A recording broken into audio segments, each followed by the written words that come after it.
Was good. It's your boy Fanon. Do a lunchtime live stream. Don't know if I'm gonna be able to get to one later on today. Hope all is well. Wait till some people come in here. Terence Crawford still playing second fiddle to Lomachenko. Still haven't heard any official announcement on the fight, even though it's coming up. So I'm wondering what's going on, Fresh Prezi? How you feeling, man? Doing a quick lunchtime live stream. I don't think I'm gonna be able to get to one later on. What's good, Sal? Sal, I was thinking of you, man. I made a video about Mikey Garcia, man. And every time I talk about Mikey Garcia, I'm like, shit. I wonder if Sal gonna call me a hater.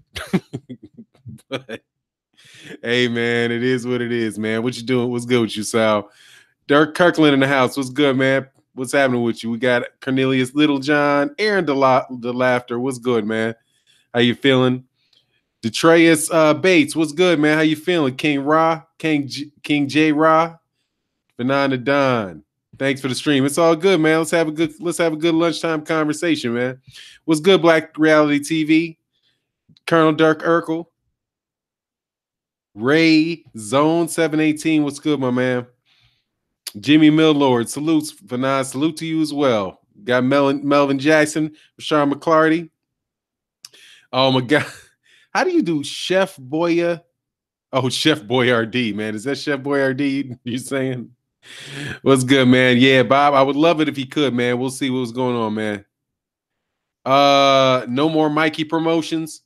What do you mean?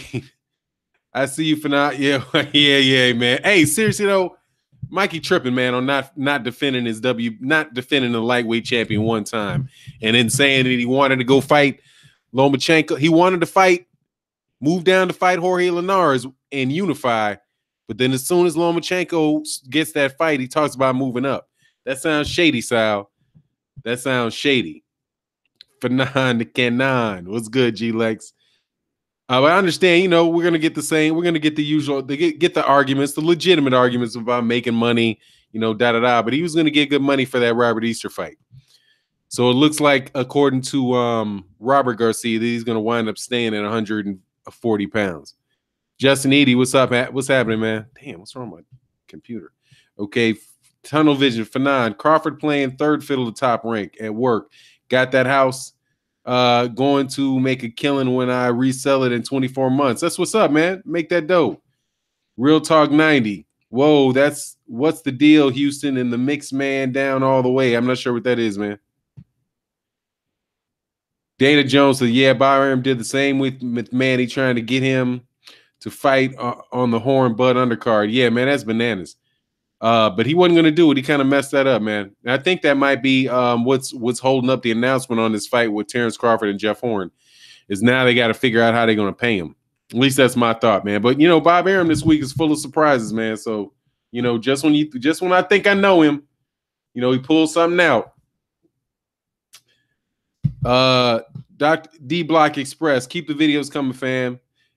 Need a pound for pound list of all time from you soon, man. That's all right, man. I'll try to work on that. I'll think about it. That's just so debatable, and I'm trying to move a little bit further away from the whole pound for pound thing, man, because it's really starting to keep us from being able to see fights. I want to see the fights, man. I want to see the fights at weight classes. But I got you, D Block Express. Jimmy, my lord. I like Mikey Garcia as a fighter, but these tactics seem a little duckish. Yeah, I mean, he's definitely from what I can see, trying to take the path of least resistance. Because Sergey Lipinets is, I mean, come on, he had dude had 13 fights. And I mean, I think he won the fight. I did think he got hit a lot in that fight. But I mean, he won the fight convincingly. And so he's won belts at 135 and 140. And I mean, you have to be a certain caliber of fighter to be able to do that. You know what I mean? It's not like you can just do that and not know how to fight. Clearly, the dude is a world-class fighter. He's one of the best fighters, one of the best fighters in the world. But, I mean, man, unify a belt. I mean, I don't want to be hypocritical because I just said the same thing about Lomachenko. Where I was like, look, man, Lomachenko he's never unified yet. And all he's done is fight for the WBO belt. And people are saying, this and that about him.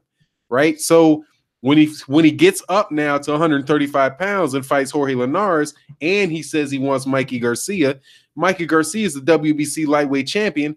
So you got a situation where Lomachenko could, if he's able to beat Jorge Linares, which is, is not promised, could be in the situation where he could fight Mikey Garcia, and one of the two of those guys can unify. If not, unify with Robert Easter. And if at all, if absolutely necessary, Ray Beltran. Even though I think he lost to Paulus, but it is what it is. And that's why I was on him a little bit, man. I agree, Fanon. He even said he would go down. He would. Oh, I appreciate that. I agree, Fanon. He even said he would go down to unify. Yeah. So if you're going to unify, then unify, man. Unify against somebody big. And then the thing is, he never defended his title at 135. He won the title. It's been a year and a half, and he never fought for it. So now that title just goes completely undefended. So I mean, I understand from his point of view what he's trying to do, but from the boxing point of view, man, I can't co-sign that. Big Mike Boxing, what up, Fanon? How come Aram hasn't put tickets on sale for Crawford Horn? I don't know. It's not officially announced yet.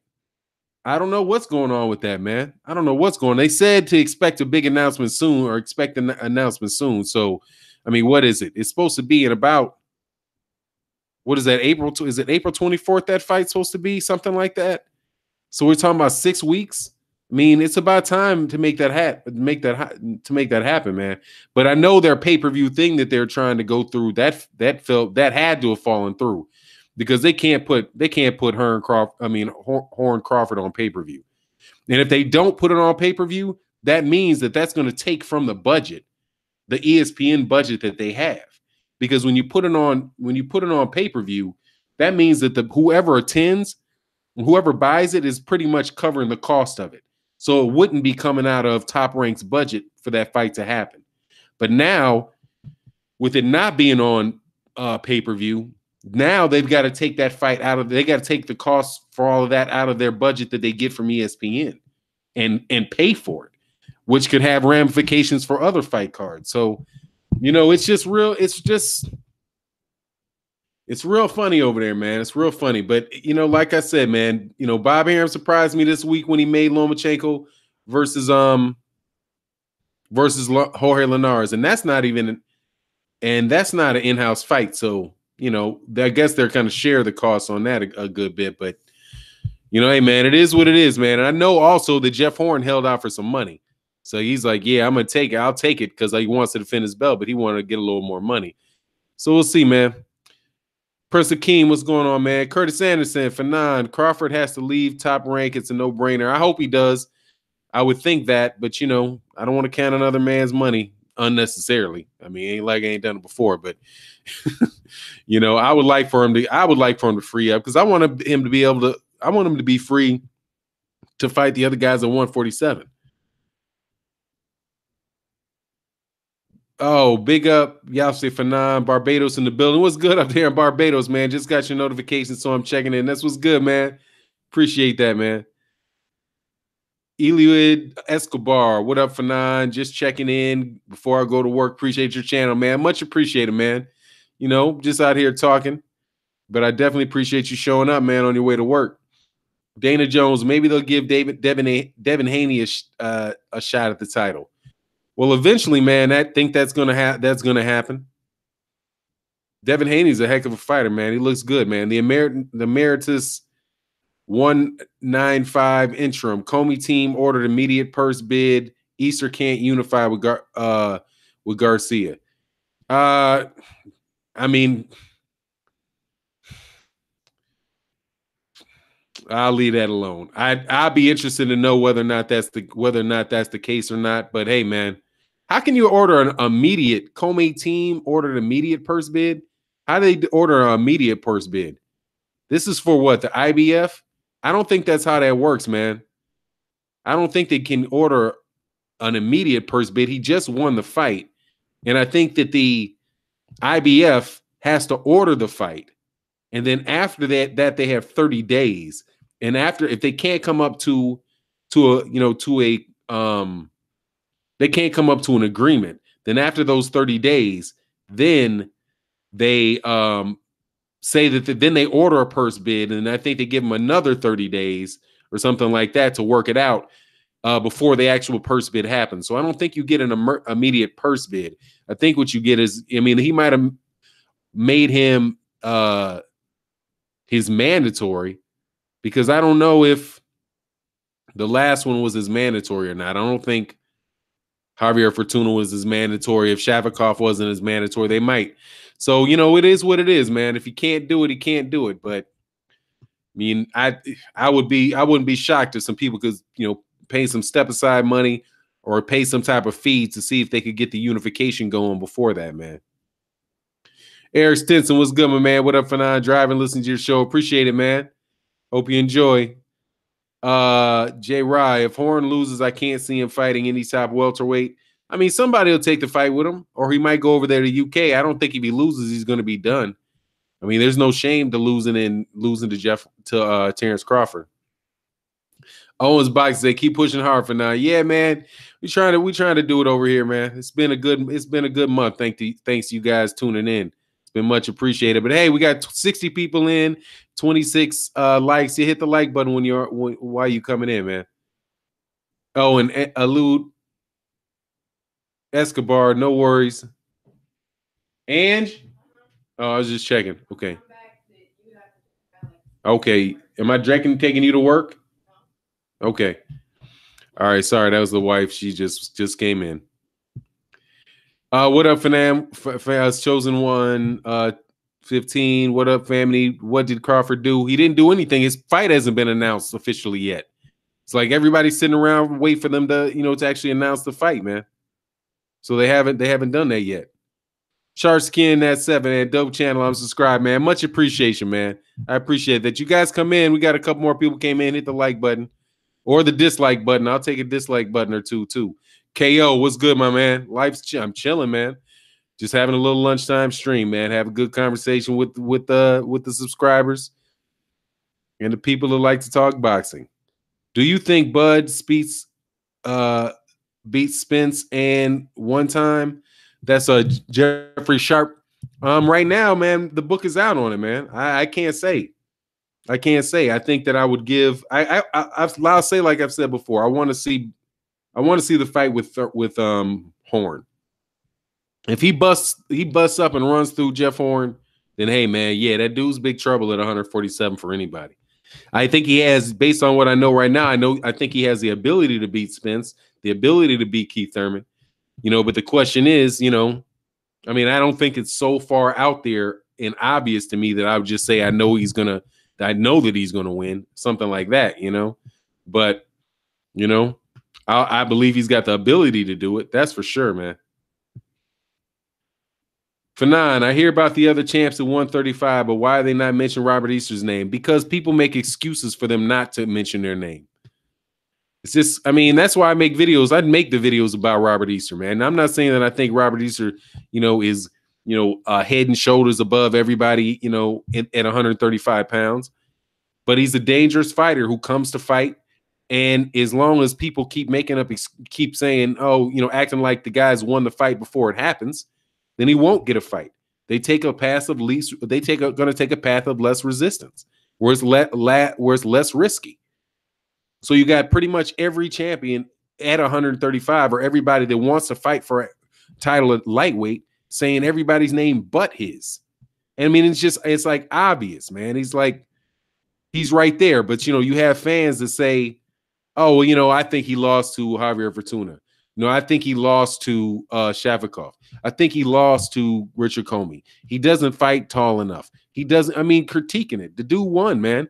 He won the fight. So set the fight up. I mean, that's what you have championship belts for, is to fight for championship belts. And when somebody just obviously overlooking the guy and not mentioning his name, it's got to make you wonder, man. Crucial YGN says, Fanon, Easter, one of the few champions in boxing trying to unify. Yeah, truly trying to do it. Truly trying to do it. Good morning, Fanon. Just into the chat. If I express any disagreement, let me know that no disrespect is intended. You can count on that. That's all right, man. Disagreement is cool. We all good, man. That's all good. Lipinets showed a lot of heart. Yeah, absolutely, Ray Murphy. No doubt.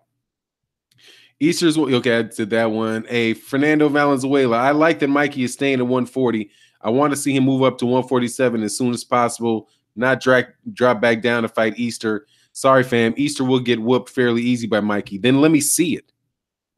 I want to see it. See, the sentence is, Easter will. You don't know. You think he will. I think that he will get whooped easily by Mikey Garcia. That's I think he will.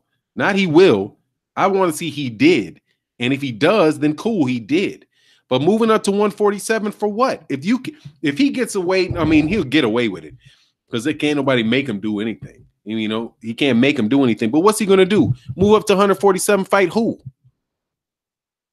Move up to 147 and fight who? Go fight Errol Spence while people are waiting on a Keith Thurman fight? Fight who? Fight Keith Thurman when everybody's waiting on a Errol Spence fight for him? Fight Sean Porter? Fight who's waiting in line for Keith Thurman? I don't want to see him at 147 pounds. I don't want to see him at 147 pounds. Not because I don't think he can compete with some people at 147 pounds, but it's already crowded at 147 pounds. And he's not taking, if he's going to do that, why couldn't he just jump to 147 pounds? Just skip it. Just if you're going to fight at 147, go unify 147. If he can do it, cool, do it. But man, come on, man. This whole going from one weight class to the other to fight though. I mean, here I'm black. He fought the weakest dude, literally the weakest dude at 135 pounds to get the 135-pound belt. Then moves to 140 pounds. He fights a guy with 11 fights, 13 fights. And then as soon as Lomachenko moves up to 135, all of a sudden now he doesn't want the Linares fight. But what does Linares have on his record? Linares has been knocked out 3 times. And see, that's what I'm saying with all this stuff that people keep talking. It's like, look, people keep saying that Robert Easter's this easy money. Robert Easter's not been knocked out 3 times. Jorge Linares has been knocked out 3 times. Why isn't he somebody that people shouldn't be fighting? I mean, do you think it's just coincidental that a guy that everybody wants the champion, they got knocked out 3 times? Go look at his resume. There's 3 TKOs on Jorge Linares' resume. 3 of them. But somehow, everybody wants him. Nobody wants the undefeated. At this point, the only undefeated, if Mikey Garcia goes up, the only undefeated champion at 135 pounds would be Robert Easter. But somehow people want to accept accept that the real hard fight is the guy that got knocked out 3 times. It's not the undefeated guy that just beat 2 very difficult top 10 southpaws. Because he had a close fight. It's like Linares gets more credit for getting knocked out 3 times than Robert Easter gets for winning 3 close fights. I mean, it doesn't make any sense. I mean, it makes sense to me why it'll do it. Why Mikey Garcia would want to do it, or why Lomachenko would want to do it. But whenever you see 3 knockouts on somebody's record, you know they're susceptible to getting knocked out. Jorge Linares is not the top lightweight guy. How can he be? He's been knocked out 3 times. How can Ray Beltran be the top guy? He's never defended, and he won the decision. He got the belt, but that's Ray Beltran. The book's been out on Ray Beltran. How many losses Ray Beltran have? I mean, it's just silly, man, that people say this like, just write him off. Just write him off. You know what I mean? Hey, what's going on, Brown Gun 1? Oh, Shark Skin 7 say your argument holds a lot of weight, bro. But it's a bit fishy. I didn't know that. Exactly, man. It is. Look at his record. People say Linares has improved a lot since that last loss. At 3 losses by knockouts. 3, you can say that he's gotten better. Clearly, he's gotten title shots. He's defended his title belts. But come on, man. He's got 3 knockouts. Why would somebody with 3 knockouts on their record be the guy that's the man? But it just, I'm not even trying to shoot on. I'm not even going to crap on. I don't have to crap on Linares, but it's obvious that's obvious. Where you have people that are saying that I don't think Robert Easter's the most difficult guy there. It's the guy that's been knocked out 3 times. Come on, man. Because he had difficult fights. And then what would happen? That's the same, but they do the same thing to Deontay Wilder up at heavyweight. It's the same argument, except for it's that he just knocked the guys out. Oh, they were just all bums. They just get to right. If you take tough competition and you have difficulty with a guy that's tough competition, then all of a sudden, you're obviously not worth it because you weren't able to beat a tough guy. But if you knock out the tough guys, then the tough guys all of a sudden aren't tough anymore. They're bums. What's good, Blood Boxing? Hey, hope you're enjoying the vacation, man. Just doing a quick lunchtime conversation. Probably going to be in and out of here because I got to do something around 2. Don Banks, are you saying Lomachenko needs to beat Mikey? What's good, Roy Bobineau? What's going on down there in Lake Charles, Louisiana? Lake Chuck. Domo Heezy, F9. Why all the Spence fans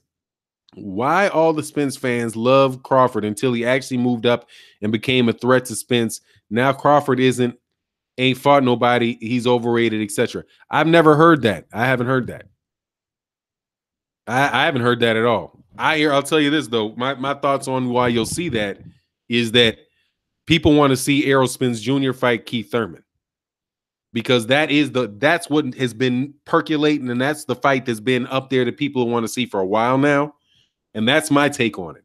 As far as Crawford, I'm not going to say that I'm not going to say he's overrated. The only thing that I'll say about it is that he hasn't fought at 147 yet. And then if and when he beats Jeff Horn, then boom, he's got a belt, the WBO welterweight title, and he's in the mix. That's it. But I'm not going to say, I don't think that I think if you scratch the surface hard enough on the people that are the Spence fans, that they're probably Crawford fans too, just not when you're talking about Errol Spence. A lot of people think that Errol Spence is very special at 147 pounds. And I also think that they want to see the Keith Thurman fight and any else. It's just kind of like Mikey Garcia going up there. I don't want to hear Mikey Garcia at 147. I don't want to hear it. If it happens, it happens, right? And I watched the fight, but if he's going to go away from 135 where he could have unified, he goes away. At 140, now I'll tell you this it's already suspect, dude, that he's not keeping his word, right? And where he said that he wanted to go back down to 135.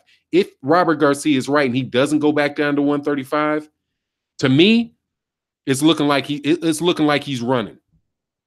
It's looking like he's running away from, I have to assume, Lomachenko and or Robert Easter. But he doesn't want those fights, not necessarily because he doesn't think he can win, but because he's trying to, quote unquote, build his legacy. And it's this legacy building stuff that I think is the problem. Because he says, look, I can get 5 titles, I can get titles in 5 weight divisions. And then, so you can say, hey, man, the dude is fought. He's won 5 titles in 5 weight divisions. He got one at 126. He got one at 130. Then he got one at 135, right? Then he got one at 140. Then he got one at 147, right? This is a Hall of Famer. This got to be the pound for pound number guy in the world, number 1 guy in the world. But then you look back at 135 and you say, well, who did he fight at 135? Oh, he only had 1 fight at 135 against Zach Clanton. Who the fuck is Xander Clanton?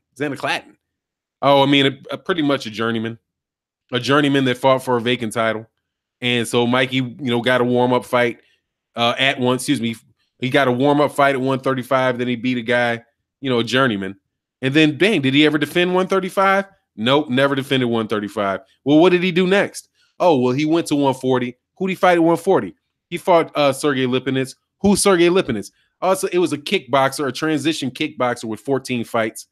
Damn. Well, who else did he beat? Oh, nobody else. Then he moved up to 147. Well, shit, who did he fight at 147? Oh, well, he fought he fought whoever the fuck, because he got once Terence Crawford got stripped from the WBO, and he won the WBA junior, the WBA regular title against Lucas Matisse. You'd be like, oh, did he ever actually beat the best guy in a division? Did he beat the best guy at 135 pounds? No. Right? Did he beat the best guy at 140 pounds? I mean, did he fight Regis Prograis? Did he fight? Now, I'm not saying this is me looking forward. This has not happened yet, right? But then you'll be like, that's what I'm saying. You'll have that accolade that says, you've won belts at 5 divisions, but you never fought the best guy you never fought the best guy at 135 for sure. Because he fought for the championship and never defended it. And then for him to say he wanted to fight Jorge Linares, and because he wanted to unify, and then when Jorge Linares has to fight Lomachenko, or he agrees to fight Lomachenko, now he doesn't want to unify at 135, even though there's 2 other belt holders there. Just coincidentally, he wanted the guy, the one champion that has been knocked out 3 times. I mean, come on, man. That's just what it is, man.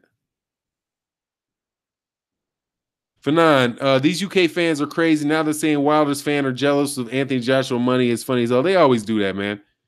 You know what the newest one was? Just so you, Roy, this is one that they're coming with now, too. Shout out Tony Styles. This is the new Anthony Joshua ridiculous fan argument against Deontay Wilder. Deontay Wilder has been a heavyweight champion since he had whatever amount of fights, but he never unified. I mean, why hasn't he ever unified? He must be a bum. He's never unified. Even though he's calling for a unification fight, they're saying, well, he's never unified. Look, AJ unified in, his second fight. Like, what does that got to do with the price of tea in China, man?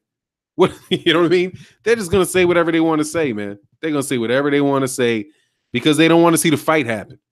And that's how I'm responding to the messages that are left on my page. I'm just like, dude, do you want to see the fight or not? Do you want to see the fight or not? Okay, Robert Easter Jr. is a bum. He won't make it with Mikey. He won't make it to 5 rounds with Mikey. Good. Let's see the fight. You know what I mean? I want to see the fight. Cool. Let's see the fight. All right. Deontay Wilder won't make it 6 rounds against Anthony Joshua. He doesn't deserve the fight. Okay, he won't make it 6 rounds against Anthony Joshua. I want to see the fight. Let me see the fight. So cool. If that's true, you should want to see the fight. Don't you want to see the fight then? Don't you just want to see how easy that is for Anthony Joshua? Let's see the fight then. All of those arguments that they make come around to, cool, let's make the fight. But then they'll just go back to the beginning and say how Deontay Wilder doesn't deserve the money he's asking for. Like, hey, man, have you actually been in a negotiation with them? Did you see the contracts? Of course you didn't. You're just saying it, man. You're just saying it. Dutch Predator. What's good, Dutch Predator? People make some dumb ass predictions. Yeah, man, and as a way to say that they don't need to see the fight. Like I think Terence Crawford can beat Errol Spence will beat Terence Crawford. I think that. Like I've said before, in actuality, I got to see Terence Crawford at 147 before I say anything. But that's something. If I say then I don't want to see the fight, you know what I mean. But yeah, so I don't think that fight needs to happen. I know Terence Crawford is walked up and spit Errol Spence's face, and Errol Spence ain't and Errol Spence has a voluntary. And they're both with Al Heyman. But I don't want to see the fight because I just know that Errol Spence is gonna win. That's enough for me. I'm just happy that I know it. And I want to keep knowing it. It's ridiculous, man. We got 133 people in the building. What's good with everybody? Hit the like button when you can. Hopefully the like and the dislike together can catch up with the number of people in there. Be appreciated. Just let me know what you think, man. DeBlas boxing. I think Thurman gonna get beat by Porter and Garcia trying to play it safe. He's not hungry no more. What you think, Fanon? I don't know. I can't speak for him. I know that I saw some videos out today. I think 78 Sports TV did one. I just saw the title of it. I hadn't got a chance to watch it, where he's out throwing baseballs. So hopefully the elbow's good and he can get ready and get back to it. All right. What's good, John Spano? Say good day, Blood. Love your work as well. Yeah, man, Blood does that work out there. Denar Reed, what's up, Fanon, I'm late to the party. It's all good, man. Oh, okay. Hey, bro, send me a link. Yeah, let's talk about it. Here you go. Get blood in there, man. Let me do this. Link it up with blood. Let me see. How do I get this? Oh, add there.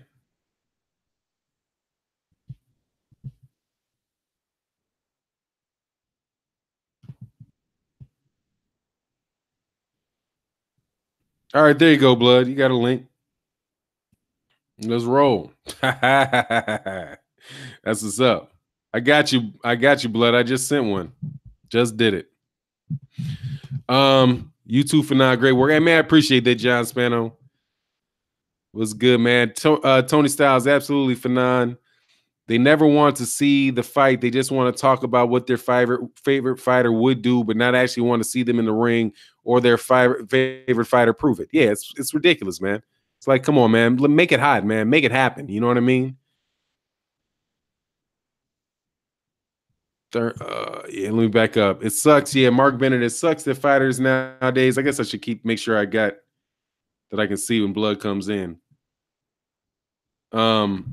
For now, they never. Oh, it sucks that these fighters nowadays want to take the path of least resistance. That's what makes fight fans crazy. We need fighters that are going to dare to be great and fight the best of the best.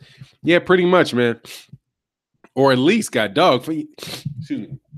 If you don't want to fight the best of the best, stay your ass in your weight class and fight the people that are there. You know what I mean? Stay right where you are and do that, man. Trap House, what's good? What's good, Trap House? I'm chilling, man. What's good with you, man? What's happening? We got my man. Hey, Trap, you want to get in? We got blood coming in. Oh, Vincent, for now, you becoming a politician? I don't think so, man. No. I've been listening to a lot of them, I've been listening to a lot of them lately. And then I'm not in that business. But I'm going to tell you the truth, man. I do want to see these fights happen. And, why not mention it? Why not push for it? I would like to see them. And I'm honestly, man, I'm doing this channel for like 8 months now. I've been a boxing fan for a long time. But this is like the first time where, I pretty much read everything that's happening. What's good, Ty Legacy? I'm pretty much reading everything going on, man. It's seriously, man, it's getting ridiculous. All right, man, we'll be waiting on you tonight, but I'm going to work right now. That's good, Trap House. Yeah, hopefully I should be able to get there, man. My son is out of town today. I miss my son already. He's in New York City. Mr. Ma, man, shout out to the thank you, man. Much appreciated in the super chat. Mr. Ma said, to all the people who say Wilder has no skills, do they really want to deal with the technically sound Wilder and still have the same power? Nah, they don't. And they don't, honestly, man, they don't want to deal with somebody that has a flawed Deontay Wilder. They don't want to deal with it at all. Clearly. Who sounds like it's a political science major? Oh, yeah, it's funny. I guess so. I guess so. I don't know. I have been listening to these what's going on in the South African parliament, though. That's my like little break now. I go check out some of these channels where I get to hear like Julius Malema and these guys from the EFF party and the ANC go at each other. It's absolutely hilarious, man. So, that might be why if I am sounding a little more political, it could be because I'm being influenced subliminally by that nonsense. Corey Lee Boxer for now. What up, bro? How you been? I text you a quick chat. HMU, huh? Man down. Mike Biggs Boxing says, man down. But technically sound Mr. Wilder would ice AJ in seconds. Or take him a little longer, but increase the percentage. Could take him a little. If he's technically sound, it might take him a little longer. You could see and predict what's coming. I'm telling you, man, those awkward people are difficult for people, man. Imagine, yeah. Honestly, man, as he is right now is scary, man. I don't think anybody wants to get in there. But again, shout out to Mr. Mont, man. Yeah, I don't think anybody wants that anyway. Let me back up a little bit while I wait on blood, man. Blood, you got the link, man? Did you get the link? Let me know if you got the link. Snag that belt to 140, big money fight with Bronner. Now it's time for Mikey to get down to 130 and see what's up. Yeah, he got that good money, and he did good numbers. I mean, that fight did good numbers too. It was a little bit below what it's better than Danny Garcia's. Performed a little better than Danny Garcia's. It's not in my box. Blood Bison return. Let me do it again.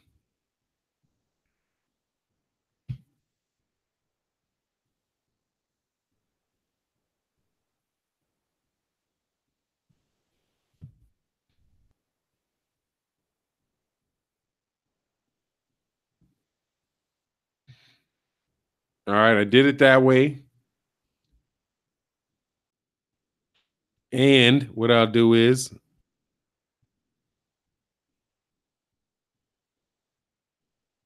all right, so I sent it that way. Forgive me for a second. We're trying to get blood in here. I got 126 people in the house. Let's see if we can get a few more likes or dislikes. See if we can make it add up. So I'm gonna send it 2 ways.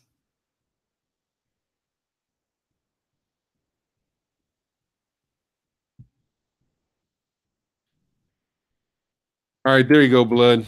Did it. Send it to the email that you just sent to me. There you go. Yeah.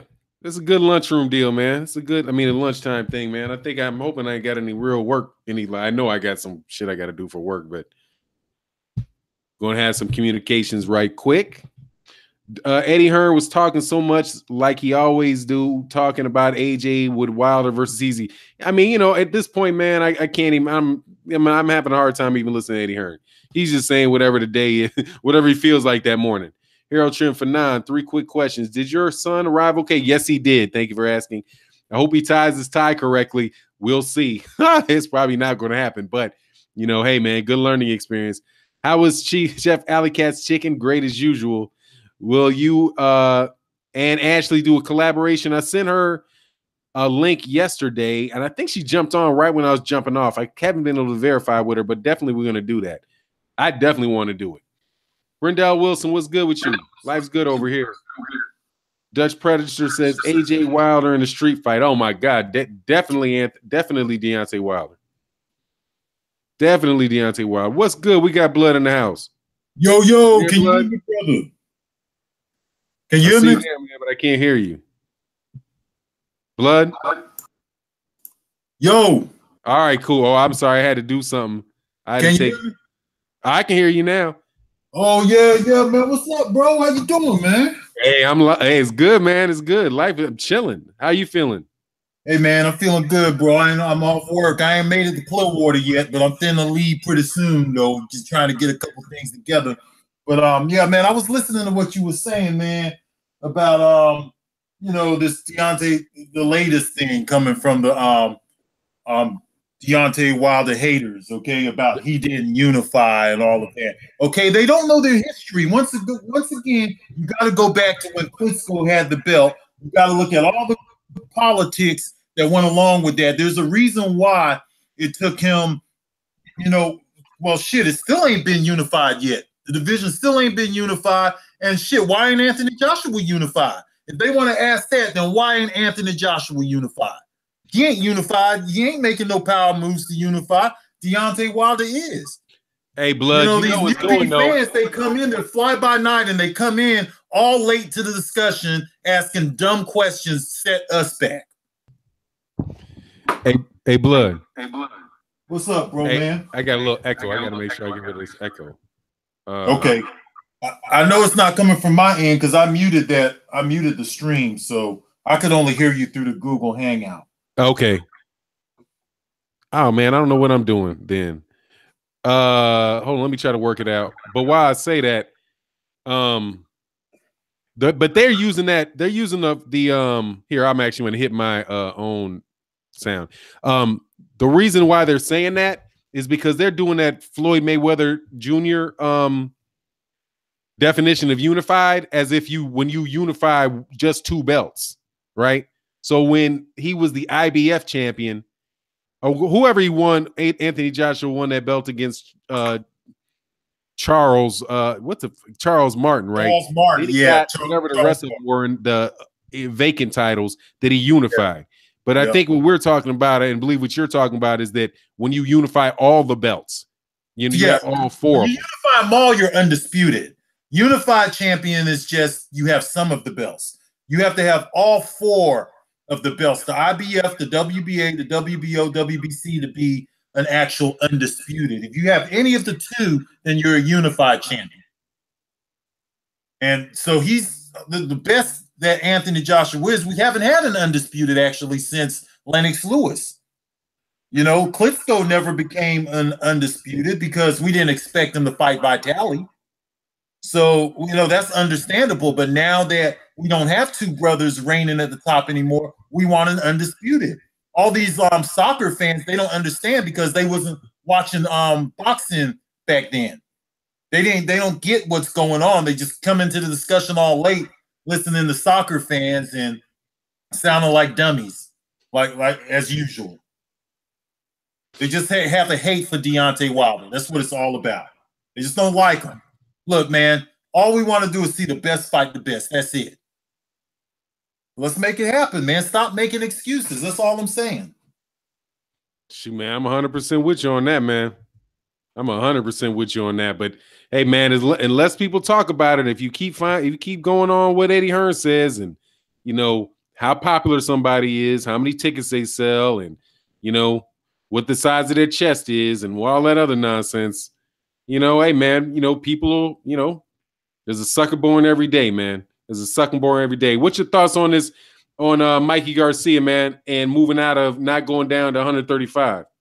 Did he say that he's not going to go back down to 135? He's going to stay at 140? Right. His brother came. There was an article in Boxing Scene today where Robert Garcia said that they now think that they're going to stay at 140 pounds because they got a lot of opportunities at 140, and that he looked strong at 140. Well, I think that he should. I think he could do either one. If he's making, if he's having problems making the weight, it's only going to get worse for him because he's at that age now to where his body is going to get bigger anyways. He's going to put on a few pounds. Everybody does when they make it into their 30s and stuff like that.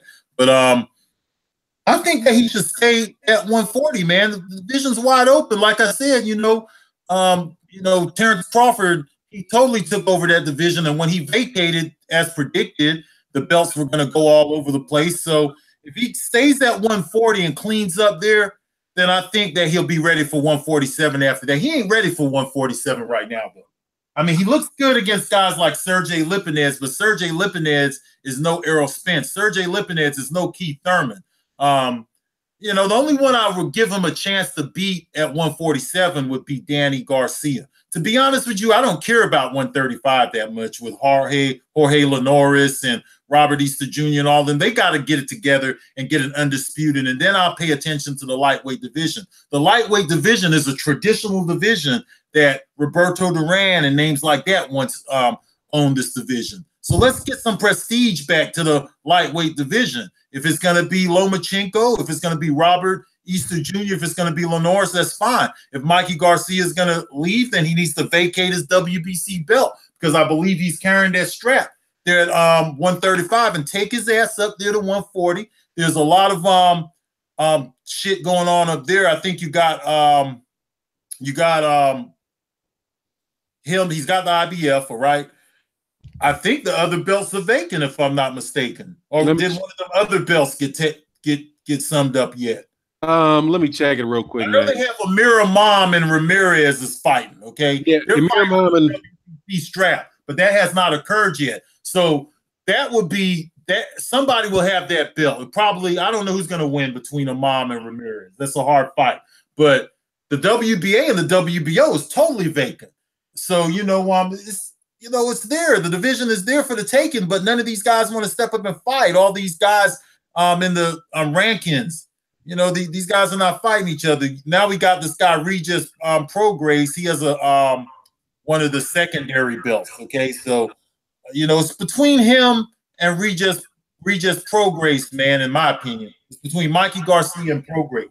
That's the fight at 135. At 140. he should not even leave 140 until he sees that Regis Prograis kid. That kid is something, you know, people want to down Julius Ndongo, but Julius Ndongo fought two of the best fighters out there, okay? 4 of them. On a pound for pound, and Terence Crawford and this Prograis could end up being a pound for pound type of guy, so we don't know yet. The fact of the matter is, my bruh, is that they got to fight, okay? These guys got to fight. 140 is wide open, so I'm cool with Mikey Garcia staying there. Always was. All right, yeah. Well, let me give you my thought. Hey, Ronald Finkel, shout out to the super chats.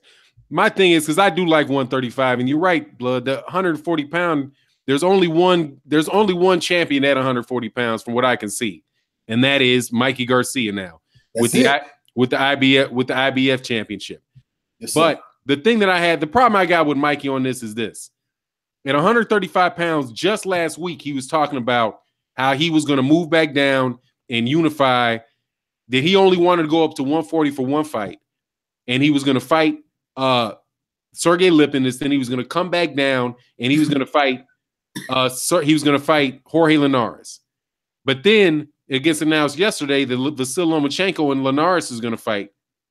And now he don't want to go back down. He wants to stay at 140. So my thing is, what changed between yesterday and today? If you wanted to unify, then unify. He held the belt down there at 135 pounds since with the beginning of last year. I mean, he fought just one time in that division. But, you know, so it just doesn't look good to me, man, because I'm not big on all of this. You know, you fight one guy at the division, then you jump up to the next division. All right, so now he's got a deal with Sergey Lipinets. He's got the IBF with Sergey Lipinets. Then I think Regis Prograis is going to fight the winner of Emir Imam and Jose Ramirez. Then the WBC pops up. Raylick, I think, I'm not sure if that was a title eliminator for Relic and Ramses Bartholomew. Yeah. Because that might have been for the WBA, man. They might have just, I think Relic might be the WBA right now, right? So the next fight, though, for Mikey Garcia is a mandatory with Ivan Branicic. I think they call him the Beast, right at 140. So instead of getting a unification at 135, but I hear your point, though. If he can't make the weight, he can't make the weight. But if he couldn't make the weight, you know, if he can make the weight for Jorge Linares, he can make the weight for anybody, you know? Yep. But, you know, it is what it is, man. It just looked funny to me, man, because, you know, far be for me to I mean, man, it just looked real funny that when Lomachenko fought him, and all of a sudden he don't want to go back down. That could be running from Lomachenko, but you know, you said some real shit earlier, man. Right before I got on the stream, you said something that I agree with totally. Every time this guy Mikey Garcia has stepped out of the division, I mean, he fought Adrian Broner, man. I mean, you know what I'm saying? I mean, he's never fought. He just got through fighting Lipinets, who did better than what most people thought. I said that Lipinets was going to go the distance. The thing about Mikey Garcia, in my opinion, at this time, he's overrated because he's yet to fight really any of the top guys, okay? He always, you know, he's good at going and winning the strap against some B-rated opponent, but it's time for him to step up. He needs to fight he needs that Lomachenko fight. He needs either that or I think this Prograis. I think nobody could talk no shit if he beats this Prograis kid. Now, if he beats someone like that, now I'm going to be on the hype train. I'm not really on Mikey Garcia yet. As far as him moving up to welterweight, because he beat Adrian Broner, people see this as something valid? You know, I mean, come on, man. This guy ain't beat no top level welterweight. Adrian Broner is a C-level fighter. So, you know, I'm not impressed yet. I have to see more from Mikey Garcia. I do see the product now. I see the product. It look good now. But I just want to see him put it on the line against some better top caliber opponents, man. That's pretty much it on that. All right, Blood. Hey, you know your boy Ponytail got caught throwing a bait. And shout out to 78 Sports TV, man. I saw my man said he's detailing the car. Your boy Ponytail threw out the first pitch down there in Florida, man. Man. Elbow looking good, man. Elbow looking strong. Where he was at? I didn't see that. Where he threw a pitch where? Man, it was like the Florida Marlins, the Philadelphia? I don't follow baseball. The Florida Marlins played the Philadelphia Phillies and played the Phillies, and he threw out the first pitch, man. So, you know, elbows ready, man.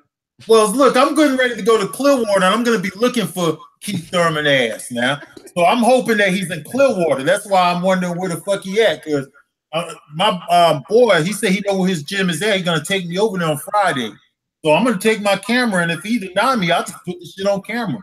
You know, I'm not no media man, but I'm going to ask him. I'm going to come up to him live with the camera and ask him for an interview.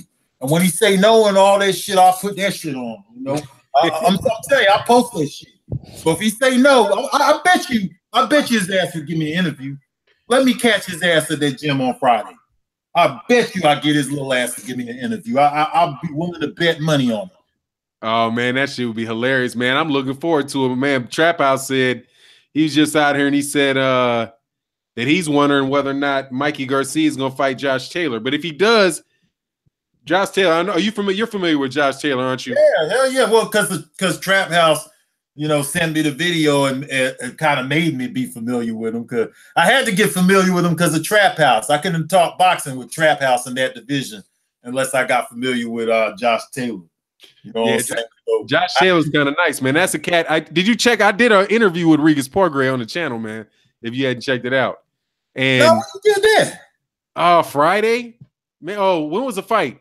The fight was Saturday, so I talked to him Sunday, the day after the fight. I missed some of that shit because I was running around on Sunday and stuff, man. We did it the day after the fight, man, and I asked him. Check that out, bro. You know what are you talking about, man?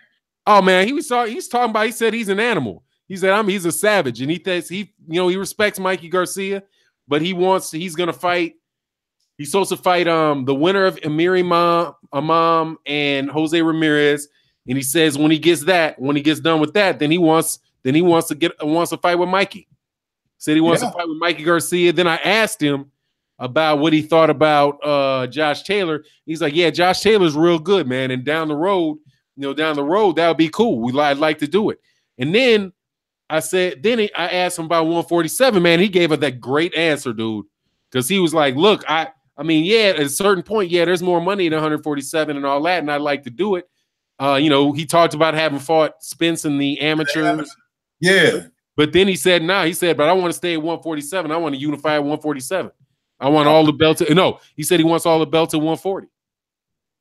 Hey, man, so, Mikey Garcia, there's his opponent right there. He needs a better name, man. And I think this Prograis kid made a great account of himself when he destroyed Julius Ndongo. I hated seeing my boy Ndongo get beat up like that, but hey, it is what it is, man. Best versus the best. Hey, Black Fight Fan TV, I see you up in the house, man. What's up, the Black Fight Fan TV? Talking about Keith Thurman moved to Tibet.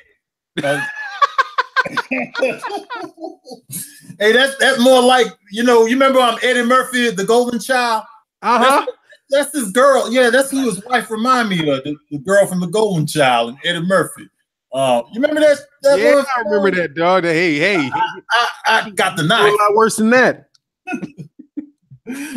You could do a lot worse than that, dog. Hey, y'all, let me know if you got any questions for Blood, man, since we got Blood in the house. I always do a lot of talking. Let me know if we got some. Let me check to see if we got some questions for Blood, man. Got 78 detailing your car, man. Hey, y'all, you better hire somebody else, man. Say they ain't got to detail no damn car. Oh, man, look, Tyson Fury won't be. Let me see. This is Carl Burrell. Tyson Fury won't be the same ever again. You can't abuse your body with cocaine and drinking and get obese and not going to look. It's not going to look good for him. What's your thoughts on your man Tyson Fury, man? You think he can get back in there? Cali Enigma and the Truth. Shout out there in the super chats, though. Hey, sure. Actually, I'm glad you brought him up, man. Shout out to the super chat too, man. Yeah, I'm gonna be confronting the barge, man. I got you, bro, and my boy, the Cali Enigma. I got you, brother. But I'm glad you bring up Tyson Fury, man, because Tyson Fury has been back in sparring. He's been working with Lucas Brown. I thought that he was British, and they have this pride thing going over there in England. So what's going on with this? Him and Lucas Brown being all buddy. It looked like Tyson Fury don't care nothing about none of that nationality shit. All right, so y'all need to kill that noise, okay? Because I already told y'all boys what this shit all about. Okay, that's a good example right there. Tyson Fury teaming up with his brother Lucas Brown so he can make sure he right to put that ass whooping on Dillian White. You know, man, Tyson Fury, man, as long as when Deontay Wilder goes to to England, my bad. When he goes to England, I don't want to see Tyson Fury approaching him, and especially the Toxic Avenger, Dillian White, and none of these guys. You know, Bellew just needs to do his job as a commentator. Let's not talk Deontay Wilder Bellew, because you know what will happen. He done knocked Bellew in the next month. Okay, we already know that. Knocked his ass right back down to the cruiserweight division. But you know, Tyson Fury gets to get in there and prove himself, man. You know, but what you think about him and Lucas Brown, man? And working with Lucas Brown for now. What you think about that, man? Look, I think that who's Lucas Brown trying to fight, man? Was Lucas? I forget who Lucas Brown. He's fighting. He's getting to Dillian White.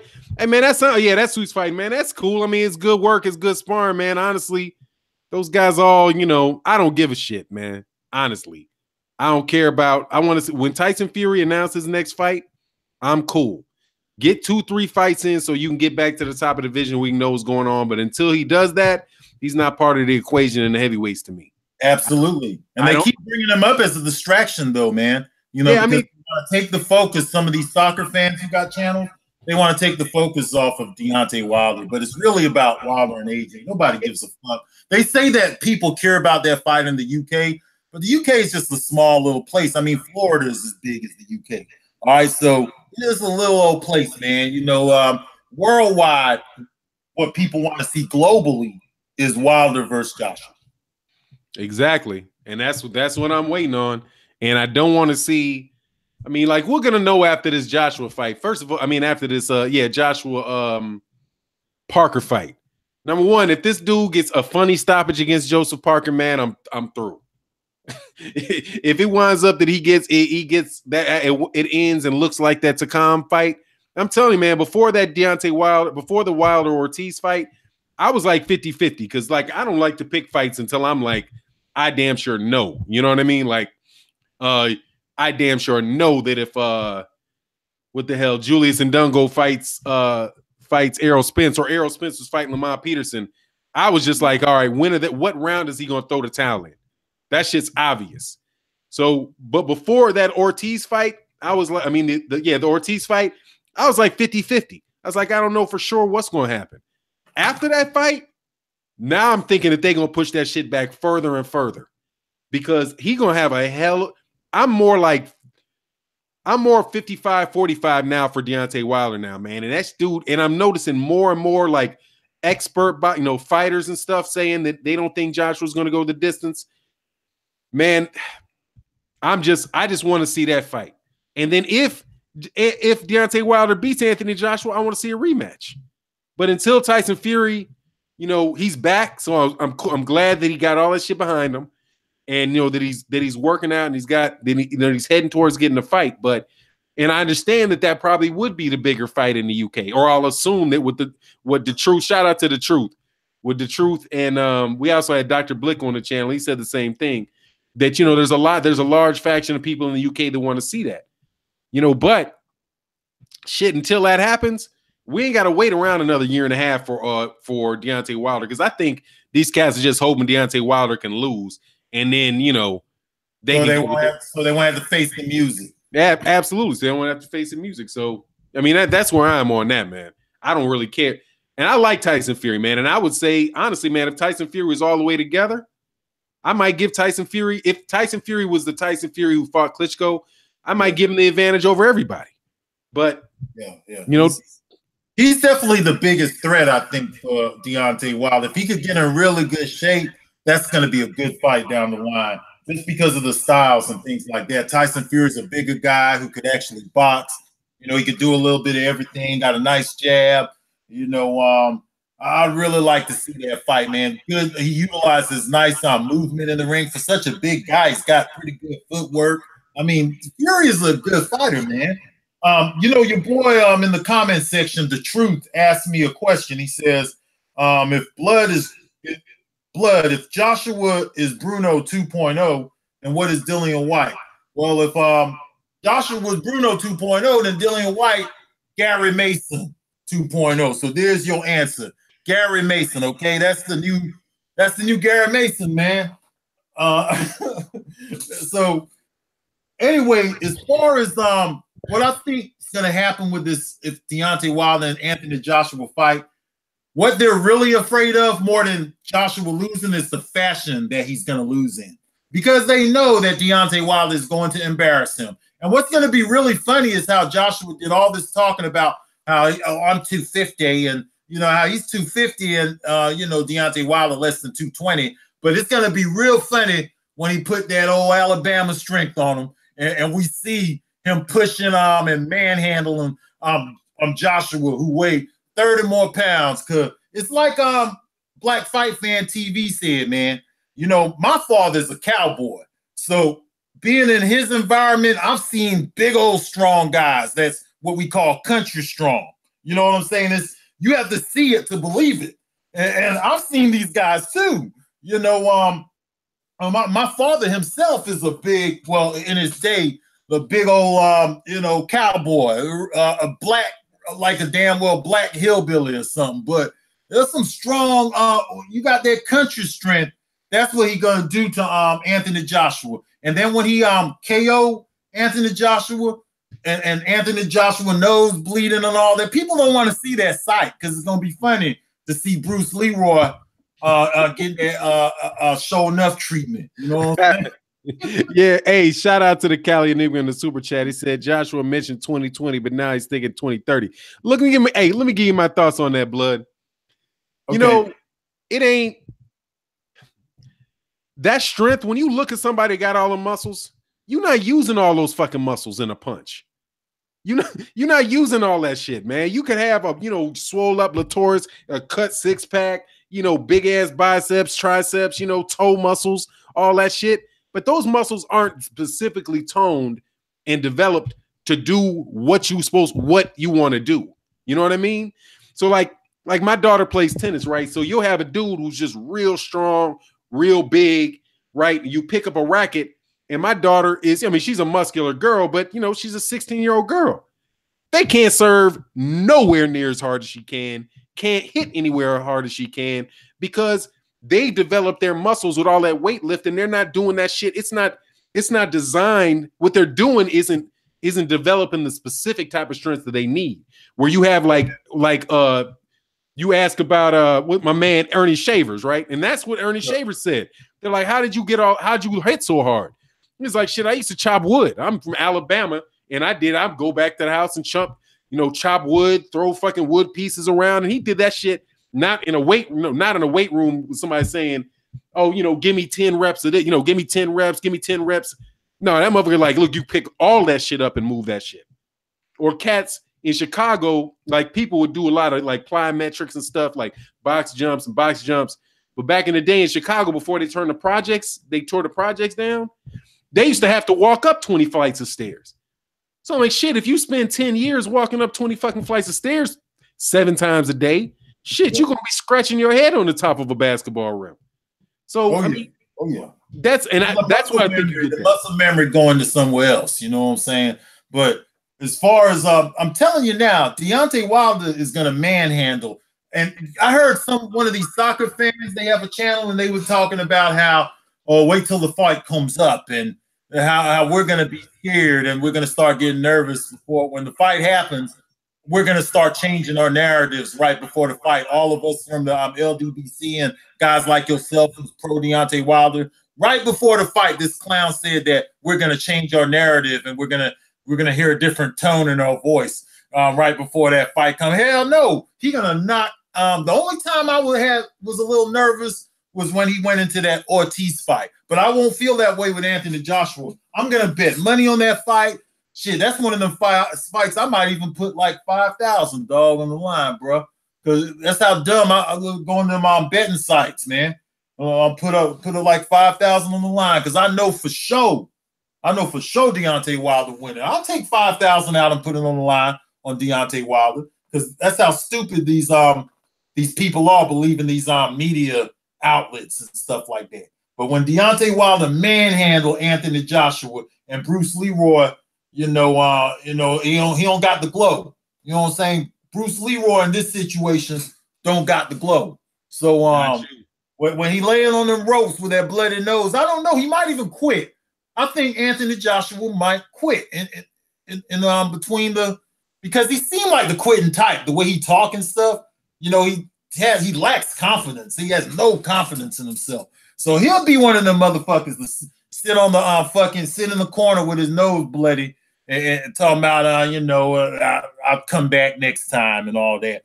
And yeah, he's gonna, like 7-8 said, he's gonna get signed. Deontay Wilder will pat him on the head after the fight, make him feel good about himself, and you know what I'm saying. And but we gotta just make this shit happen, bro. It's all the talk is out the window. Because like you said earlier, it always goes back to, okay, well, will the fight happen? Well, Anthony Joshua did it faster. Well, yeah, but is the fight going to happen? Well, Anthony Joshua this and that. Well, we don't give a fuck about none of that. Is the fight going to happen?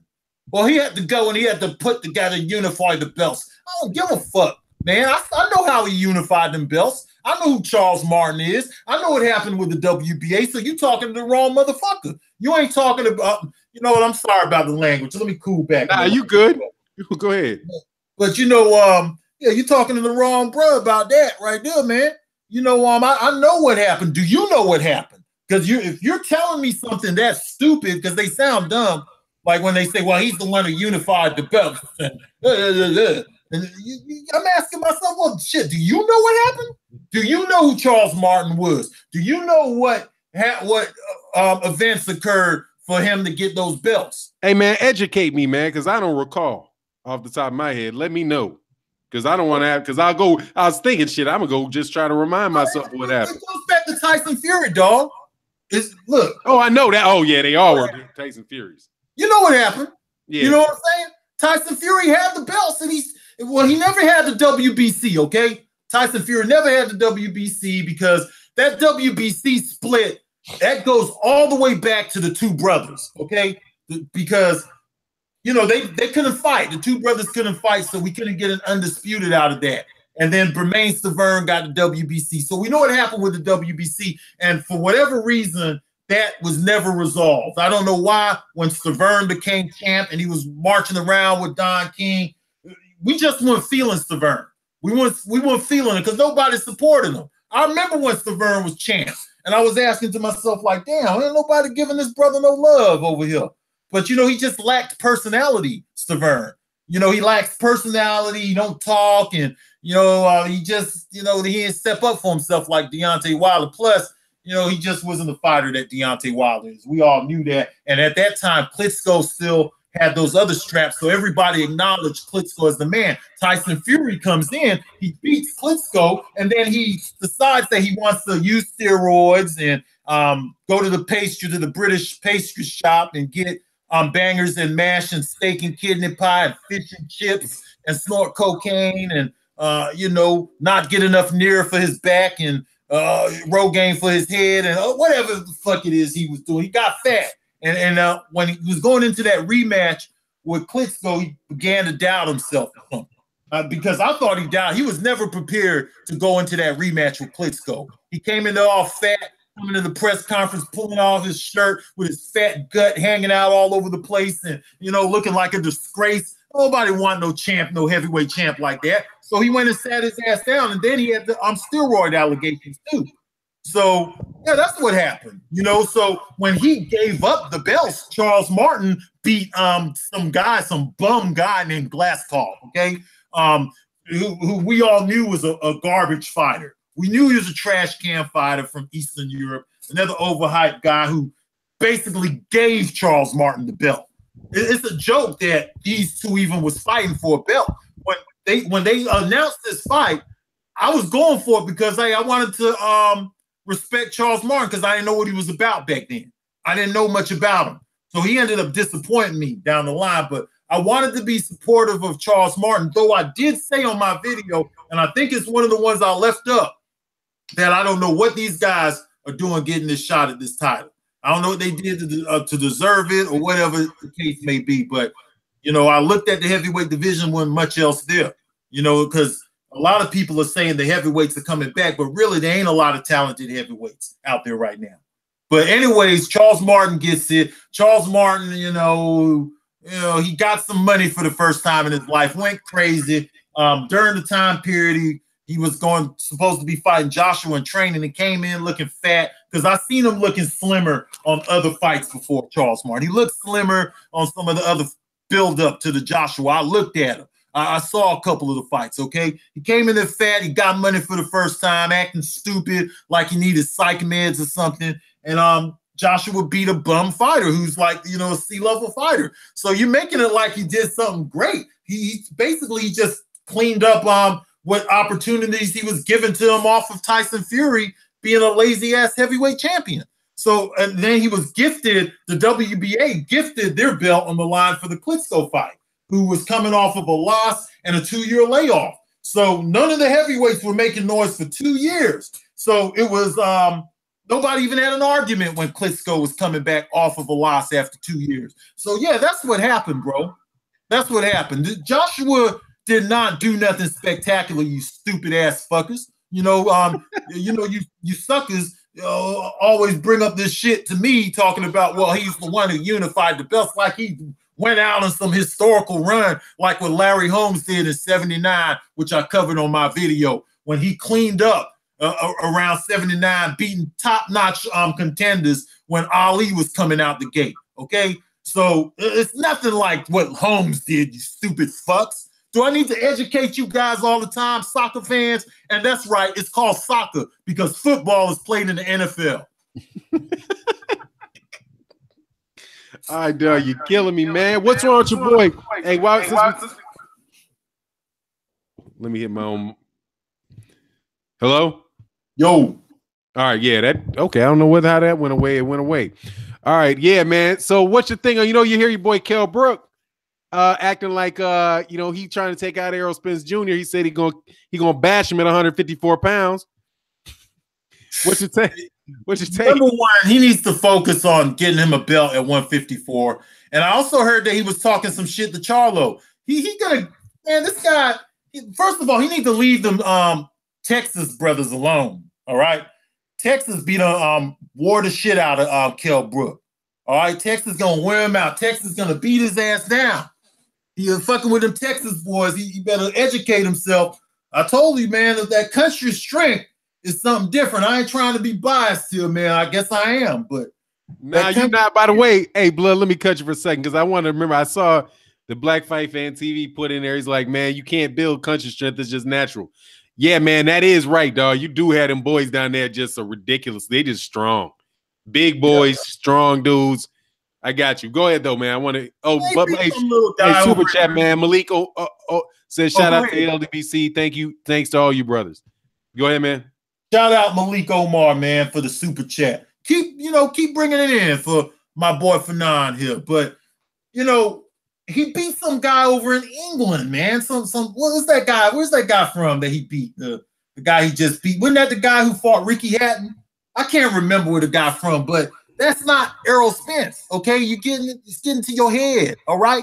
It's getting to your head, man. You've been hanging around them gypsies. Like, I saw him hanging out with Billy Joe Saunders the other day, and Billy Joe Saunders said the gypsy's been taking real good care of Kell Brook.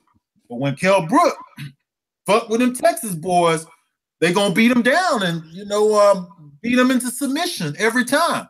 So he got to go through them Texas boys, man. He better stop talking that noise, though. He better stop talking that noise before everybody in the camp whoop his ass. All right? They'll make him into gatekeeper real quick. If he wants gatekeeper status, then go seek that rematch with Errol Spence or go after one of them Charlo boys. And I don't think that he got nothing for Eris Landalore and none of the other guys either. The only one he could beat that got a belt is the Saddam Ali guy, and I'm not even sure about that. That's a 50-50 fight. Saddam Ali, Kell Brook, I might lean towards Kell Brook to beat Saddam Ali. That's it, though. Man, he beat Rabchenko from let me hit this. He beat Rabchenko from Belarus, man, and I can't hear you if you're talking. I got to hit my thing because, okay, the echo went away, man. But, you know, the big problem with Kell Brook is the dude got 2 broken eyeballs, man. Like that shit's gonna pop again, man. It just doesn't work like that, man. He's not good as new. He got a face full of metal. I don't understand it, man. I think they do. He's going to take both his eyes next, Fanon. What did he say? He said that the next time they fight, he's going to make sure he take both of his eyes. And he would do it. Yeah, because they was going back and forth. See what happened? I'm going to tell you what happened to Kell Brook, man. Kell Brook, after he got beat, okay? Because Kell Brook used to be a little arrogant prick. Just go back to 2011 and listen to him talking and stuff. He was a little arrogant prick, thought he was all that. He beat Sean Porter and thought that, he beat, I guess, went to his head.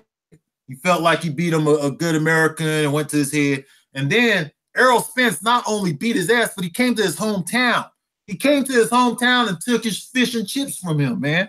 It was stole his bangers and mash and his steak and kidney pie, ate off his plate in his backyard, beat him up in front of his wife and kids and all that. He got beat up and embarrassed in his hometown. So he went and he admitted that he was depressed and probably did a couple of lines of coke with some of the gypsy camp over there, like Tyson Fury, Huey, them, eating a little bit. He got a little fat because I saw him. His face was looking fat right before his comeback, and he got a little fat and stuff, and he was all depressed and shit. His woman didn't want to fuck him no more. So he came back and he got him a victory against some guy from Eastern Europe, the Eastern European guy, and now he's feeling himself again, And as soon as he get in there with one of them boys, though, especially Errol Spence said, "I'm gonna take that eye." So what he did is he went on social media after Errol Spence said. Errol Spence left it at that. He responded, "Say, look, I'm gonna take both eyes next time." Oh, he got all emotional after that. Kell Brook, he got all emotional talking about not only am I going to do that, but I'm going to take your heart and I'm going to take your heart and this and that. Errol Spence never responded to him again because Errol Spence ain't about all that, that Kardashian, that Kardashian social media shit. You went around calling Amir Kardashian, which was a nice name, but right about now you acting like, Kell Kardashian. Now I'm wondering if y'all the sisters. Amir Kardashian and Kell Kardashian. This might do a little reality show with the two of y'all together, the Kardashian sisters over there in England, okay? Because you got all emotional and you responded and all that. See, Errol Spence ain't about that fuck shit. Get your ass and bring your ass over here this time, and let's do it in Dallas or somewhere like that so I could come and watch the fight and laugh. While he get his ass whooped, because we don't want him to get beat up in front of his fans like that again. It'd be on suicide watch, man. Hey, you wild, man. Yeah, man, he's tripping. And then he said he said that he wanted to fight anybody in one face. Shout out to Corey Lee Bison. Corey Lee Bison, man, I got to tell you, man, you a tried and true fan, man. That's the type of support that I would like to have if I was a boxer. But I got to tell you, man, there ain't no way in God's green earth that Kell Brook is the best 154 pounds. But Kell Brook said he wanted to fight Hurd, but, he wouldn't fight Lara because, Lara is boring. Is that what he said? He said, yeah, Lara's boring and it'd be hard to sell. So it's like, all right, man, that one, you're going to pull that one out. If you're going to be the best at 154, it's pretty much until Jermell Charlo beats Islandi Lara, of the champions that are at 154, the most proven guy, whether he's, he put you to sleep or not. Because I got to admit, that Goshaw fight had my head nodding back a little bit. But still, until they beat him, that's the best guy at 154 pounds. Or at least the most proven guy at 154 until he gets in there with Charlo. But if Kell Brook got in there with Jarrett Hurd is going to try to, man, Jarrett Hurd's definitely going to try to take his eyes out, man. Because that dude, who I'm not a big fan. Hurd. You can't fuck with Hurd, bro. Yeah, man, Hurd just. He's too big and strong for him. It'll fuck making him quit. Man, Hurd's a big boy, man. Who do you got coming out of this, man? Sorry, this is gonna gotta be. I hope Trap House shows up pretty soon because I got to get out of here in not too long. Hey, let me tell you, Fanon, can I say something else about 154 though? Yeah, roll with it. Whatever. Okay, you asked me about Kell Brook, okay? Well, you know what I think they should do? I think they should do this is the perfect time. You got the USA versus England. So this is the time to do a sibling rivalry. Get them Charlo brothers over there and have Jamerl and Jamal Charlo go up against Kell and Amir Kardashian. Okay, so we have a sibling rivalry, and let's see what it's all about. Okay, y'all get your two brothers, the Kardashian brothers or the Kardashian sisters over there in England, and y'all come over here and fight the Charlos. Let's do a sibling rivalry, England versus America sibling rivalry, the Kardashians versus the Charlos. Yeah. I love to see it, man. But the UK really ain't got anything in 154 for these cats over here, man. That's just not gonna pop out. But now, man, what's going on? Go ahead. They know it. They know they don't have nothing. Yeah. Just like I'm a big fan of the UK, man. I like the UK boxing fans in large part because they really do support their fighters, and I like listening to Sky Sports more than I like listening to HBO. Like I have an HBO subscription. I'll still stream Sky Sports instead of listening to Jim Lampley and them dudes. So that's one of the major reasons I really focused on the UK, on boxing in the UK. But I think that just you got Anthony Joshua who's doing real well over there. Is popular. His name is big. You got a few different fighters over there that are real good, solid fighters. But just fighter for fighter, man, it's just not. I mean, it's like you hear people say, even with this thing with Deontay Wilder and Anthony Joshua, I hear people acting like people in the United States are jealous of UK boxing because they got Anthony Joshua. And I'm like, even if Anthony Joshua was better than Deontay Wilder, who cares? We got boxing. We got like 11, 12 world champions. Keep 11, 12 world champions. We got a whole fucking weight division for a world champions at welterweight. So, I mean, it's just, I think sometimes I think the cats, the more avid fans in the UK get themselves carried away, man. But Blood, I am going to do a boycott, man, of this Canelo Alvarez fight, dog. I'm not paying for it. What's your thoughts on Canelo and GGG, man? Both Canelo and Golovkin are a disgrace to the sport because Golovkin should have pulled out of this fight. I mean, the guy cheated. They're letting this fight go on. And nobody's saying nothing about it. Stephen A. Smith gave it a pass. They had the nerve to mention it on First Take and then give it a pass. Like, I don't care what's going to happen because I want to see the fight.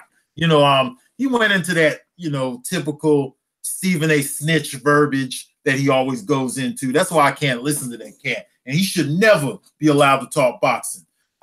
So I'm mad. This fight lets me know who the real is and who the pretenders are, okay? Because anybody who supports this fight, I'm taking note of it, and I'm not fucking with them no more because I want all those outlets out of the game.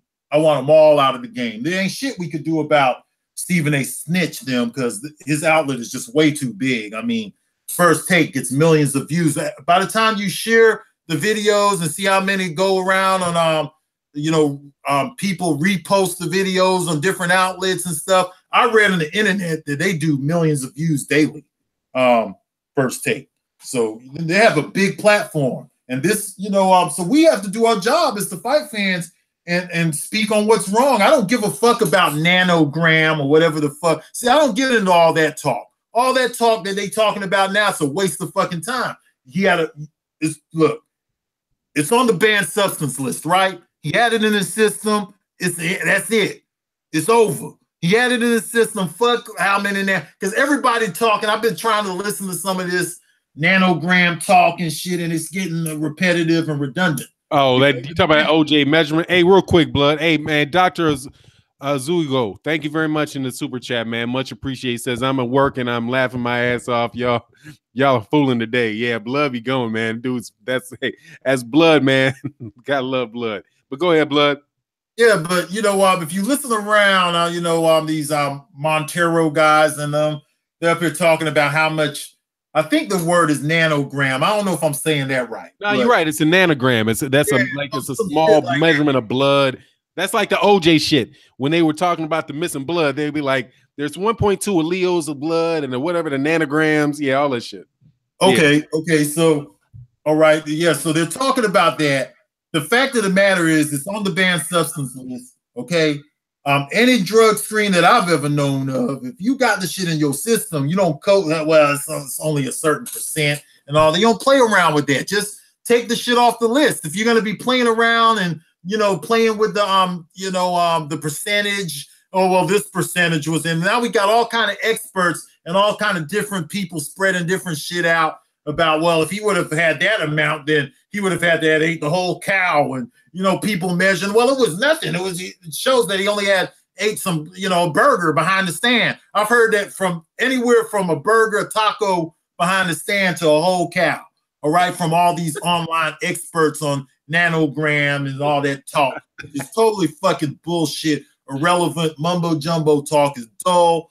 It's redundant. I don't want to hear the shit. The man had something in his system that was on the ban list, and that's where it ends.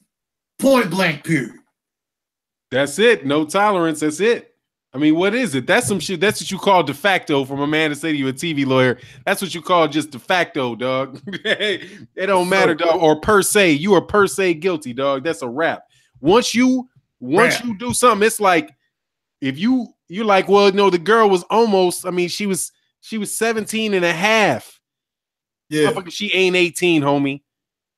Nah, I don't care. You should have waited 2 weeks. 17, and if she was 17 with 1 day left to go, they don't still lock the motherfucker up for statutory rape. You know what I'm saying? So, I mean, shit, the man guilty, man. The man over the cheating, man. And then, I hear all different kind of things about this clenbuterol drug. I hear that it's good for a guy like Canelo because, he always had the stamina issues. And once I heard that it's something that enhances stamina, that's one of Canelo's weak points. So, why Golovkin is doing boxing a disservice by going into this fight is beneath me. I don't understand what's going on with that.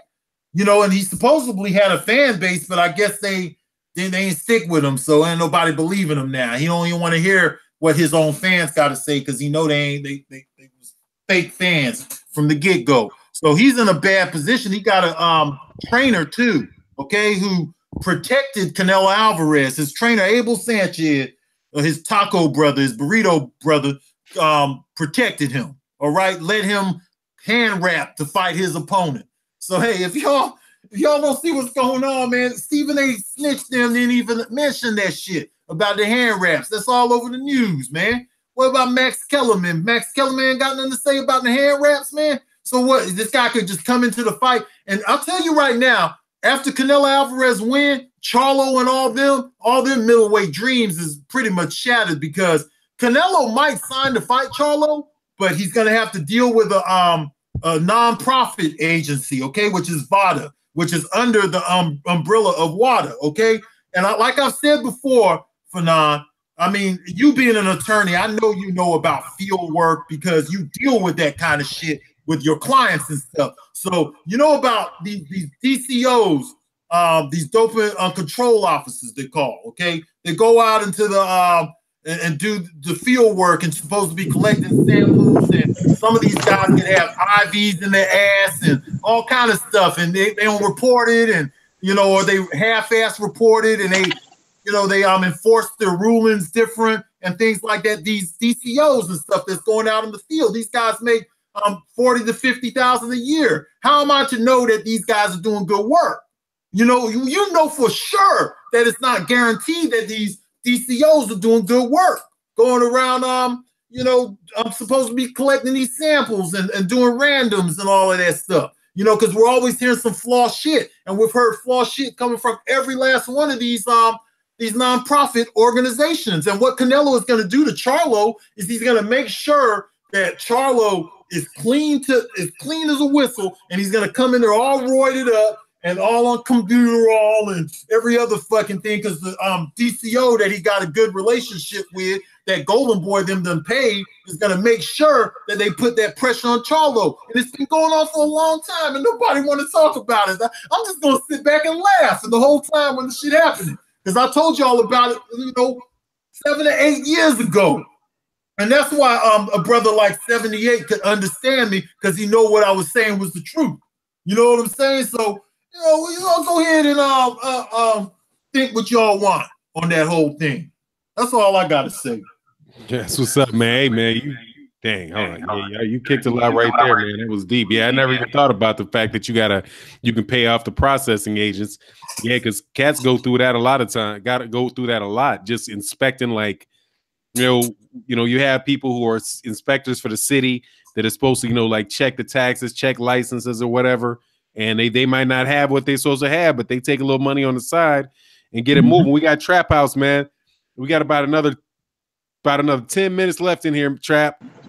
What's good? I'm chilling, man. What you want to talk about, man? You take anything y'all want to talk about. But first of all, I was just over in the Popka, man. Oh yeah? Yeah, man. I was in your neck of the woods, man. The weather beautiful today, man. Yeah, it's straight today, man. It ain't really been as cold like everybody's saying it was, though, to me. Oh. But yeah, man. First, man, I'm gonna start with something that you was talking about earlier, Fanon, man. You was talking about it seemed like Mikey was ducking Lomachenko and all that, and I don't even really think at all that he'll be ducking nobody like Lomachenko. I think it's more of he done took advantage. He's trying to take advantage of this Mayweather and Canelo shit, where he can skip around with weights, weight classes, and pick the big fights and all that. And to me, when the way Mikey Garcia's blueprint is set up is to where he's trying to retire in the next 3 to 4 years. He's done. He ain't trying to do this alone. You could tell anybody that's picking big money fights, they're not trying to be pound. They're not trying to do unifications and all that type of shit. There's a lot of guys that's talking the same shit, that same body language, where they don't want to do unify. They just want the big fights. That's what Mikey Garcia is doing to me in my book. Oh man, I get you, man, 100% on that. And I said, I kind of guess I was arguing in alternatives because one, I'm saying it just looks like it because I don't know for sure. I don't know for sure if he is or he's not, but I'm just saying that unified 135 pounds. The argument that I really made, to be truth, is I'm pushing for cats like, when people do that stuff where they're trying to get, hit a weight division, get a title, move up another weight, get another title. You got more guys in that weight class. For the boxing fan, you don't get to see Mikey Garcia versus Robert Easter, right? Or Jorge Linares versus Ray Beltran, and they never worked that stuff out. So it just kind of bugged me that Mikey said just last fight, just last week that he wants to go down and unify with Linares, but now Linares is gone, so he's just going to go on and move on about his business. But you can't. I don't think, and maybe somebody can correct me. I don't see why a fight with Jorge Linares is much bigger than a fight with Robert Easter. It's not like Jorge Linares is like, he ain't filling up stadiums. You know what I mean? But anyway, that's and I'm trying to figure out why in the hell is he even chasing Linares. I've been asking this in my videos over and over again. He got knocked out 3 times. Yeah, I know it's easy, but I'm just like, what's the reason though? Like, you could go beat Robert Easter for it's the same shit to me. One of them just ain't got beat yet on record. Yeah, but see, that's what I'm saying. One can get knocked out. The other one you think. Yeah. One you know for sure. The other one you think. And it might. That was my take on it, man. That was my take on it. What else is y'all talking about? Because I was trying to hurry up and get in the chat. I then forgot everything you was talking about because I was listening to everything. Because I got to roll. I got about another 2 minutes on this, man. All right. They got. Hey, tell me what you think about the couple issues. One was Anthony Joshua. Well, let's just go to the last one. Canelo Alvarez and Gennady Golovkin. Oh man, look, man. See when somebody get hurt, then everybody's gonna be like, oh man, see, that's why we don't need to have cheaters in the sport. All these guys juicing and all this stuff. See, when somebody get killed, then it's gonna be a problem. They don't need to take that fight, bro. At first I said Triple G. Now if he do fight, because he a sucker anyway. All he wants is the money. He trying to help him get out of there anyway, and he gonna damn near get killed in the process. But if he gonna take the fight, he should demand a 80-20 split, and that's it. If not, I'm not fucking fighting. That's just it. That's it. Who else you gonna fight? You cheater? You gonna fight Saddam Ali and all those other guys? Hey, so be it. Now everybody go. They shouldn't fight him. None of them guys should be fighting his ass. None of them. None of them until he clear that cycle off and he show and prove everybody that he's a clean fighter. You know, and to be honest with you, I can't really just say that he is a cheater, but from the looks of it, bro, I mean, goddamn now. I mean, come on, man. I done been listening to several stories. Everybody's saying 50 pico, 60 pico. These are other. This dude got 10 times the amount of pico that these other guys got. 600 to 800. A pico and a mammogram. What's that? Still fucking talk crazy. What's trap? What you talking about? I thought it was mammogram.